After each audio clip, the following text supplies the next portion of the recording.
Infrastructure वहां पर है। हनुमान जी मेरा दिया आपको टाइम। बहुत अच्छा बोला, बहुत। कमाल कर दिया। इस पे बोल दो सर, इससे। हाँ बोलो, शुरू हाँ इसी बोल बोलो। समाज मोदी, सबसे पहले तो आपको धन्यवाद कि आज वर्ष 2025-26 के लिए अनुदान की अनुपूरक मांगों के दूसरे बैच पर हो रही चर्चा में भाग लेने का आपने मुझे अवसर दिया। इन अनुदान की पूरक मांगों के दूसरे बैच में 61 अनुदान शामिल है। 281,289 करोड़ के सकल अतिरिक्त व्यय को अधिगत करने के लिए संसद में अनुदान मांगा गया वित्त मंत्री जी द्वारा। अनुपूरक मांगों का उद्देश्य सामान्यतः उन आवश्यक व्ययों को पूरा करना होता है जो बजट बनाते समय अनुमानित नहीं होती। इसलिए सबसे पहले ये समझने की आवश्यकता है कि अनुपूरक मांगें सामान्य स्थिति नहीं होनी चाहिए। इनका उद्देश्य केवल उन खर्चों को पूरा करना होता है जो अप्रत्याशित परिस्थितियों के कारण सामने आए। लेकिन जब हर साल बार बार अनुपूरक मांगे लाई जाती तो ये सरकार की वित्तीय योजना और बजट प्रबंधन की कमजोरी को उजागर करता है। वित्त मंत्री जी, हमने देखा है कि एक उसके अंदर एक साल में 2-3 बार जब आप जवाब दें तो इसको बताएं कि देश की अर्थव्यवस्था और विकास का रोड मैप है। कुछ महीनों बाद अगर सरकार फिर से अतिरिक्त हजारों करोड़ रुपए मांगने लगती है तो प्रश्न स्वाभाविक है, क्या बजट बनाते समय सही आकलन किया गया नहीं। मेरा आग्रह है सौद जी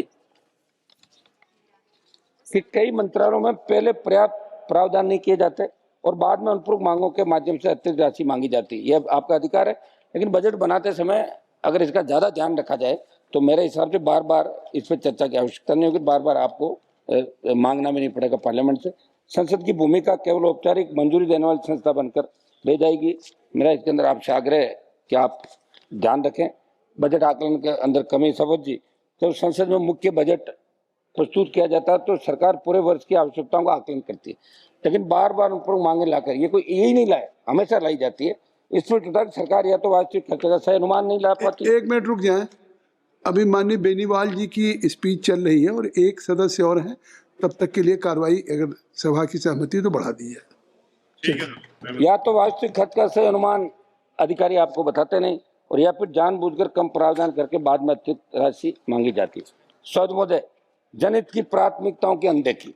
मोदी, देश में आज भी कई बुनियादी समस्याएं मौजूद है। पार्लियामेंट की तरफ पूरा देश देखता है जो पार्लियामेंट चलती है, यहाँ हर मुद्दे पे चर्चा होने की मांग करते हैं।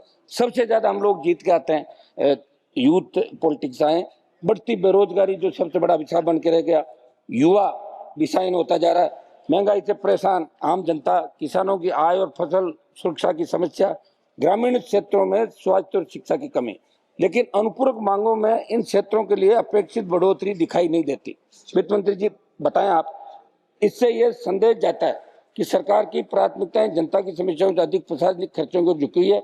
आज मेरे राजस्थान की बात करूं तो कॉमर्शियल सिलेंडर तो खत्म होने के कगार पर है और घरेलू सिलेंडरों की भी भारी कमी राजस्थान के अंदर आई है। और ये समस्या अखबारों की प्रमुख खबरें बनने के बावजूद आपकी सरकार पर इन समस्याओं का कोई ठोस जवाब नहीं। सौद महोदय, एक आध मिनट टाइम दे सर। कल भी मेरे 2 मिनट कम दिया आपने, सब कुछ सीधे साथ दिए। देश में एलपीजी की जो कीमत के बारे में हल्ला हो रहा है, पेट्रोल डीजल के भंडारों की जो स्थिति है, अमेरिका ईरान युद्ध से हमारे देश की गैस और तेल आपूर्ति में कितना फर्क पड़ा और देश में कभी दिखाया जाता है कि तेल का संकट है, फिर पेट्रोलियम कंपनियां उनका खंडन करती है। दूसरा, मोदी जी, एलपीजी की कमी से देश में क्या हालात बने, आज अखबारों की सुर्खियों में विस्तृत रूप से आया। एलपीजी गैस सिलेंडर की कमी और वितरण व्यवस्था हो रही है, लापरवाही के कारण आम जनता को भारी परेशानी का सामना करना पड़ रहा है। मैं वित्त मंत्री जी से जानना चाहता हूं कि ईरान अमेरिका का युद्ध अगर लंबा चला तो आपके पास एडवांस तैयारी क्या है जिससे देश में तेल और गैस का संकट नहीं आए। सौद महोदय, एक में वित्त मंत्री जी का ध्यान आकर्षित, वित्त मंत्री जी मैं ध्यान आकर्षित आपका करना चाहूंगा कि चित्तौड़गढ़ जो राजस्थान के अंदर 2.5 मिनट तो मेरे ले लिए इन्होंने। हाँ, पहले मुझे नहीं बोलने दे रहे थे, अब उनको नहीं सुनने दे रहे।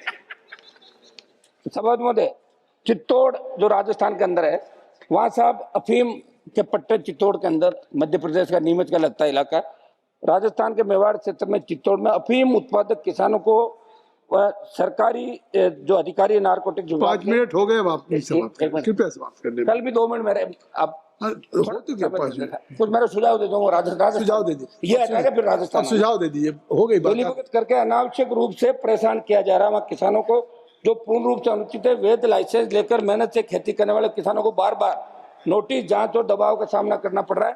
अब सुझाव दे दीजिए, आपकी बात प्लीज पूरा तो करने दे साहब। तो पूरा करने दे दिया, सब सुझाव दीजिए। माहौल बन गए और कांग्रेस पार्टी किसानों के मामले में मौन है। आप इस मामले में हस्तक्षेप करें और अफीम उत्पादक किसानों की समस्याओं का समाधान करें। अब राजस्थान को सुझाव तो दे दूं आपको, एक पन्ना है मेरे पास। कल भी दिया था, हर दिन तो आप दे रहे हैं। कल तो मेरे 2 मिनट काट लिया आपने। नहीं काटा नहीं हमने, हर दिन आपको एक मिनट करना है स्पीकर साहब। अच्छा सुझाव दे, खत्म करिए, एक लाइन खत्म करिए। तो अगर मेरे सुझाव नहीं सुने तो मेरा एक आग्रह साहब, मेरा आग्रह ये सर, पेट्रोलियम मंत्री जी एलपीजी को लेकर जवाब दे रहे थे और जिस तरह के नारे विपक्ष ने लगाए एपिस्टिन की बात को लेकर, तो मेरा आग्रह है कि आप जवाब देते हैं उनके साथ कोई गलत काम नहीं किया। धन्यवाद। श्री चंद्रशेखर, बैठिए बेनीवाल जी, बैठिए धन्यवाद।